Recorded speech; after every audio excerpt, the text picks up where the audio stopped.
Քրիստոսի սիրով ողջունում եմ բոլորիդ, սիրելի քույրեր եւ եղբայրներ։ Փառք ենք տալիս Տիրոջը այս հրաշալի հնարավորության համար, որ կարողանում ենք Աստծո խոսքը փոխանցել մեկս մյուսին։ Մինչ Սուրբ Ծննդյան նյութին անդրադառնալը, ուզեի կարճ խոսել այս YouTube-յան ալիքի համար։ Այս YouTube-յան ալիքը, ինչպես արդեն տեսնում եք, Չարլզ Սպրջենի առավոտյան ընթերցանության համար էր ստեղծված, եւ Տիրոջ շնորհքով հունվարի 1-ից մինչև դեկտեմբերի 31-ը կարողացանք ամեն օր առավոտյան ժամը 10-ին պարտաճանաչ այն տեղադրել եւ շատ-շատերը ամեն օր նորոգվեցին այս խոսքով։ Եվ այս տարի որոշել ենք, որ Տիրոջ շնորհքով նաեւ տեղադրենք ամեն օր երեկո Սպրջենի երեկոյան ընթերցանությունը։ Եվ հուսանք, որ սա նորոգություն կլինի շատ Աստծո որդիների։ Չարլզ Սպրջենի թարգմանություններով եւ հրատարակությունով զբաղվում է Լույս Արևելքում միսիոներական միությունը։ Լույս Արևելքում միսիոներական միությունը դա 100 տարվա պատմություն ունեցող քրիստոնեական եւ միսիոներական կազմակերպություն է, որը զբաղվում է գրքերի տպագրությամբ, թարգմանությամբ, բարեգործությամբ եւ Աստծո խոսքի տարածման այլ ոլորտներով։ Հիմնական մասը տպագրական եւ միսիոներական ծառայությունն է։ Սիրելիներս, այս ալիքը Լույս Արևելքի ալիքն է եւ այնտեղ կտեղադրվեն նաեւ Սպրջենից զատ Աստծո խոսքի պատգամներ, որոնք հուսանք ոչ պակաս նորոգություն կբերեն։ Եվ ամեն անգամ պատգամներից առաջ կխոսենք նաեւ Սպրջենի եւ այլ թարգմանությունների մասին։ Շնորհակալ ենք նաև նրանց, ովքեր որ հավատարմորեն 1 տարի շարունակ լսեցին, տարածեցին այս ալիքը եւ նրանք, ովքեր որ մանավանդ մեկնաբանությունների շրջանում ակտիվ էին, կարող են կապնվել մեզ հետ մեկնաբանություններում գրելով եւ այն գրականությունը, որոնք որ ընթերցվում է այստեղ, կարող եք անվճար ստանալ։ Եվ ուրեմն սիրելիներս, Լույս Արևելքում միսիոներական միությունը ջանում է, որպեսզի Սպրջենի այլ թարգմանություններ նույնպես տեղի ունենան, քանի որ մենք ունենք հեղինակային իրավունքը եւ կարողանում ենք այն իրականացնել։ Աղոթեք այս գործի համար։ Իսկ այժմ անդրադառնանք Սուրբ Ծննդյանը։ Այսօր մենք պիտի խոսենք Սուրբ Ծննդյան մասին։ Սուրբ Ծննդյան թեման այսօր որ պիտի խոսեմ, Սուրբ Ծնունդը երբ որ տեղի ունեցավ, սա վերագրում ենք որպես լույս, որը մուտք գործեց դեպի խավարը։ Սիրելի եղբայրներ եւ քույրեր, Սուրբ Ծնունդը աշխարհի ամենաշատ խոսվող թեմաներից է, բայց ցավոք ամենաքիչը հասկացվող։ Ժողովուրդը մտածում է տոնածառ, հայլեր, նվերներ, LED լույսեր, բայց դե եթե Սուրբ Ծնունդը LED-երի հարց լիներ, հավանաբար հրեշտակները առաջինը կգնային էլեկտրիկների մոտ, խորհրդակցելու թե ոնց են լարերը իրար կապելու։ Իսկ իրականում Սուրբ Ծնունդը աստվածային լույսի ներխուժումն է մարդկության իրական խավարի մեջ։ Կարդանք Ղուկաս ավետարանի 2-րդ գլխի 8-ից 14 համարները։ Եվ այնտեղ նույն շրջանում հովիվներ կային, որ դաշտում մնալով գիշերով իրենց հոտերն էին պահում։ Եվ ահա Տիրոջ հրեշտակը երևաց նրանց, ու Տիրոջ փառքը փայլեց նրանց շուրջը, եւ նրանք խիստ վախեցան։ Հրեշտակն ասաց նրանց. «Մի վախեցեք, որովհետև ահա մեծ ուրախություն եմ ավետում ձեզ, որ ամբողջ ժողովրդին պիտի լինի։ Որովհետև այսօր ձեզ համար փրկիչ ծնվեց Դավթի քաղաքում, որ Քրիստոս Տերն է։ Եվ սա ձեզ համար նշան կլինի. մանուկին կգտնեք խանձարուրով պատված եւ մսուրում պառկած։ Եվ հանկարծակի այդ հրեշտակին միացավ երկնավոր զորքի մի բազմություն, որն օրհնում էր Աստծուն ասելով. բարձունքներում Աստծուն փառք եւ երկրի վրա խաղաղություն, մարդկանց մեջ էլ հաճություն։ Այդ լույսը այսօր էլ նույն ուժով կարող է մտնել մարդու սիրտ, մարդու տուն, ընտանեկան իրավիճակ, մեղքի ծանրություն, հոգնածություն ու անկում, յուրաքանչյուր տեղ կարող է մտնել։ Այս պատգամը երեք մեծ ճշտումներ է անում։ Առաջին, Սուրբ Ծնունդը պատասխան է մարդկության իրական կարիքին։ Երկրորդ, Սուրբ Ծնունդը լույս է,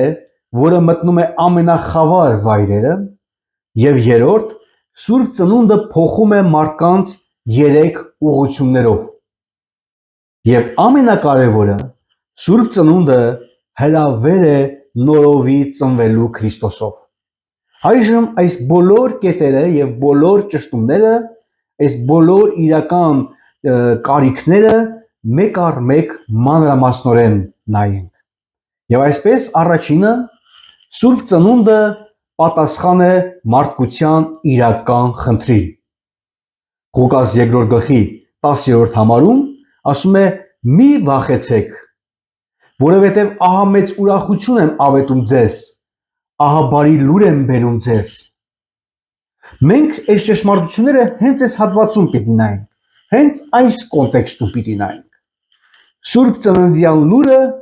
սկսվում է ոչ թե տոնի հրավերով, տոնի ճոխությանը հրավիրելով, այլ վախի հաղթահարումով։ Ինչով է մարդը ամեն օր ապրում։ Բոլորս գիտենք. անորոշություն, մտավոր ճնշումներ, վախ ապագայից, հիասթափություն կյանքի պայքարներից, մեղքի ծանրություն եւ դատապարտության զգացում եւ այլն։ Մարդն իր ուժով չի կարող հաղթել այս վախերին։ Մարդու իրական խնդիրը տնտեսականը, առողջականը կամ քաղաքականը չէ։ Ամենամեծ խնդիրը ափսոսանքի, դատապարտության եւ Աստծուց հեռու լինելու տագնապն է։ Աստված չեկավ տոների մակարդակը բարձրացնելու, սիրելիներս։ Աստված եկավ մարդուն փրկելու։ Եվ ահա մարդուն ուղղված առաջին հաղորդագրությունն է՝ մի վախեցեք։ Ինչու մի վախեցեք։ Այստեղ նույնպես կարևոր դետալներ կան, որ պիտի նայենք։ Ինչու մի վախեցեք, որովհետև Աստված այլևս հեռու չէ։ Մարդն այլևս Աստծուն փնտրող չէ, այլ Աստված է մարդուն եկել գտնելու։ Ինչու մի վախեցեք, քանի որ Քրիստոսի գալուստը փակեց դատապարտության ճանապարհը։ Ինչպես Հովհաննես 3-րդ գլխի 17 համարում է գրված, ոչ թե դատապարտելու, այլ փրկելու համար։ Ինչու մի վախեցեք, որովհետև Աստված մարդուն մոտեցավ շնորհով, ոչ թե դատաստանի իշխանությամբ։ Առաջին գալուստը շնորհի դուռ բացեց, երկրորդ գալուստը փառքինը պիտի բացի, բայց առաջինում Աստված ցույց տվեց իր սիրտը։ Եթե մարդկանցից շատերին հարցնես, Աստված ինչ է ուզում քեզնից, շատերը կասեն, հա, երևի ուզում է իմ մեջ սխալներ գտնել։ Բայց Աստված իր գալստյան ժամանակ միակ ստուգումը, որ արեց, դա սրտի վիճակն էր։ Ուզես ինձ ընդունել։ Սուրբ Ծնունդը Աստծո մեծագույն պատասխանն է։ Ես եկել եմ շոշափելի դառնալու քո կյանքում։ Երկրորդ կարևոր ճշմարտությունը, Սուրբ Ծնունդը լույս է, որը մտնում է նույնիսկ ամենախավար վայրերը։ Հրեշտակները առաջին լուրը հաղորդեցին ում։ Հովիվներին, ոչ թե իշխաններին, ոչ թե հարուստներին, ոչ թե կրոնական առաջնորդներին։ Հովիվները այն ժամանակ հասարակության ամենացածր շերտում էին։ Նրանց վկայությանը շատերը չէին էլ հավատա։ Ուրեմն ինչու Աստված ընտրեց հենց նրանց։ Որովհետև Աստված առաջինը գալիս է այնտեղ, որտեղ մարդիկ կարծում են, թե լույս չի կարող մտնել։ Եթե այսօր որևէ մեկը մտածում է իմ կյանքը անկարգ վիճակում է, ես արժանի չեմ, իմ անցյալը ծանր է, դաժան է, եւ այլն, այս պատմությունը ուրեմն սիրելիս, հենց քեզ համար է։ Այս պատմությունը հենց այսպիսի մարդու համար է։ Սուրբ ծննդյան լույսը անարգել մտնում է ցանկացած խավար տարածք։ Խավար մեղքի մեջ, խավար վիրավոր սրտի մեջ, խավար կյանքի եղած չեղած հույսերի մեջ, խավար վեճերի, բաժանումների ու ցրտության մեջ։ Եվ Աստված չասաց սկզբում կարգավորիր, հետո կգամ, այլ կգամ հենց այդ խավարի ու խառնաշփոթի մեջ, որպեսզի ես լինեմ քո կարգի սկիզբը։ Ինչու Աստված ընտրեց հենց նրանց, որովհետև լույսը գալիս է խոնարհ ձևով, բայց հաղթական բովանդակությամբ։ Քրիստոս չծնվեց ասպետական դղյակում,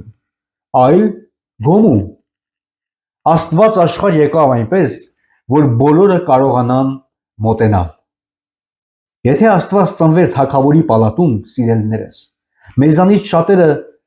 կնիկ չունենալու պատճառով ներս չէին թողնվի, բայց գոմին մոտենալու համար ոչ մի թույլատվություն պետք չէր, միայն ցանկություն եւ խոնարհ սիրտ։ Ուրեմն ինչու Աստված ընտրեց հենց նրանց, սիրելիներս, որովհետև լույսը ոչ միայն ցույց է տալիս ճշմարտությունը, այլ նաև այն փոխում է։ Քրիստոսի լույսը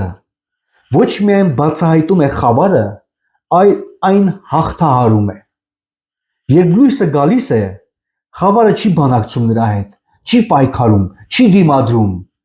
պարզապես բացվում եւ ցրվում է։ Նույնը նաև մարդու կյանքում է։ Որտեղ Քրիստոսը գալիս է, այնտեղ հուսահատությունը նահանջում է։ Որտեղ Քրիստոսը գալիս է, այնտեղ մեղքի կապանքները թուլանում են։ Որտեղ Քրիստոսը գալիս է, այնտեղ դժգոհության եւ դառնության շղթաները կոտրվում են։ Եվ երրորդ, Սուրբ ծնունդը փոխում է մարդուն 3 ուղղությամբ։ Եվ այդ 3 ուղղությունները այժմ պիտի նայենք։ Առաջին, փոփոխություն մարդ-Աստված հարաբերություններում։ Սուրբ ծնունդը բերում է փոփոխություններ։ 3 փոփոխությունների մասին այժմ պիտի խոսենք, որոնցից առաջինն է մարդ-Աստված փոխհարաբերությունները։ Հրեշտակն ասաց, փրկիչ ծնվեց ձեզ համար։ Սա միայն խորքային աստվածաբանական ճշմարտություն չէ, այլ անձնական լուր։ Քրիստոս ծնվեց իմ եւ քո համար, ոչ ընդհանուր, այլ առանձին մարդու համար։ Քանի դեռ մարդը չի հասկանում այս անձնական ասպեկտը, Սուրբ ծնունդը նրա համար դառնում է դրվագ, տոն, միջոցառում, բայց ոչ ճշմարտություն։ Ինչ է փոխվում մարդ-Աստված հարաբերություններում։ Փոխվում է այն, որ Աստված այլևս հեռու դատավոր չէ։ Փոխվում է այն, որ Աստված համբերող, ներող, փրկող հայր է։ Մարդը այլևս չի փորձում հավանություն ստանալ իր գործերով, այլ շնորհով ընդունում է Աստծո նվերը։ Եվ այսպես, երկրորդ փոփոխությունը, որ բերում է Սուրբ ծնունդը, փոփոխություն մարդ ինքն իր հետ եղած հարաբերություններում։ Սուրբ ծնունդը հպվում է մարդու ներքին կյանքին։ Քրիստոսը գալիս է, որպեսզի սրտի խառնաշփոթը երկնքի խաղաղությամբ փոխարինի։ Քրիստոսը գալիս է իրար դեմ կռվող մտքերը համահունչ դարձնելու։ Քրիստոսը գալիս է մեղքի ծանրությունը փոխարինելու ազատությամբ, եւ Քրիստոսը գալիս է մեղավոր ինքնագնահատականը փոխելու որդիական ինքնությամբ։ Մարդու ներսը երբեմն նման է շուկայում վերջին օրվա առևտրին, այն որ ապրանքները վերջանում է եւ մարդիկ խառնվում են իրար, ամեն ինչ աղմկում է, իրար է խառնվում, մարդիկ վախենում են չհասցնեն։ Քրիստոս գալիս է եւ ասում, բավական է, եկեք հերթականությամբ, բոլորիդ էլ պիտի հասնի։ Եվ երրորդ փոփոխությունը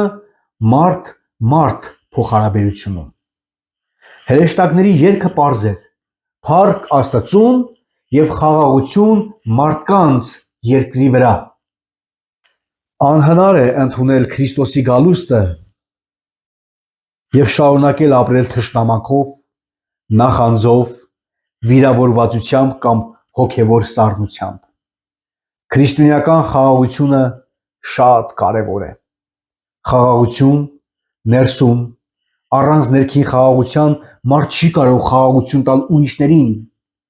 Խաղաղություն ընտանիքում, Սուրբ Ծնունդը այն պահն է, երբ Աստված ասում է խաղաղություն։ Խաղաղություն եկեղեցում եւ հասարակության մեջ։ Քրիստոսի լույսը բերում է սիրո մշակույթ, ոչ թե բաժանումներ։ Խաղաղություն, սիրելիներս։ Վերջին 4-րդ ճշմարտությունը։ Սուրբ Ծնունդը հրավեր է Քրիստոսին ընդունելու եւ վերստին ծնվելու։ Հովիվները լսեցին լուրը, բայց այնտեղ կանգ չառան։ Նրանք ինչ արեցին։ Գնացին, տեսան, հավատացին եւ փառավորեցին։ Այսինքն նրանց մոտ Սուրբ Ծնունդը դարձավ արձագանք, ոչ թե ինֆորմացիա, դարձավ իրականություն եւ ոչ թե տեղեկատվություն։ Այսօր Աստծո լույսը նույն կերպ է մտնում մարդկանց եւ ողջ մարդկությանը։ Եվ հարցը սա է. քո սրտում որտեղն է, որ պիտի լույս մտնի։ Հոգնածություն, միայնություն, մեղքի ծածուկ հարաբերությունների խզում, քրքրված ցավոտ անցյալ, թե այլ մի բան։ Հիշիր, սիրելիս, Քրիստոս ծնվեց, որպեսզի լույսը մտնի այնտեղ, որտեղ ուրիշ ոչ ոք չի համարձակվում մտնել։ Քրիստոս ծնվեց, որպեսզի ներում տրվի այնտեղ, որտեղ մարդն իրեն անհնար է համարում։ Քրիստոս ծնվեց, որպեսզի խաղաղություն տրվի այնտեղ, որտեղ պատերազմ կա մարդու սրտում, ու նոր սկիզբ այնտեղ, որտեղ մարդը մտածում է, որ իր կյանքը վերջացավ։ Երբ դու մտածում ես, որ իմ կյանքը վերջացավ, իմացիր, որ Քրիստոս ծնվեց, որ այն ստանա նոր սկիզբ։ Եվ ամփոփելով այսօրվա պատգամը, Սուրբ Ծնունդը ոչ թե հիշողություն է, այլ իրականություն։ Դա Աստծո լույսն է, որը շարունակում է գալ ամեն սիրտ, ամեն տուն, ամեն իրավիճակ նորացնելու համար։ Եվ այսօր Աստված նույն հարցն է տալիս. ցանկանում ես, որ լույսը մտնի քո սրտում։ Եթե մարդը բացում է իր սիրտը, թեկուզ մի փոքր արանք, Աստված լույսը ներս է բերում ամբողջությամբ։ Եվ Սուրբ Ծնունդը դառնում է ոչ թե մեկ օր, մեկ տոն, այլ նոր կյանքի սկիզբ։ Քայլեք հավատքով, ապրեք շնորհքով եւ թող խաղաղությունը լինի ձեր ուղեկիցը ամեն օր։ Ամեն։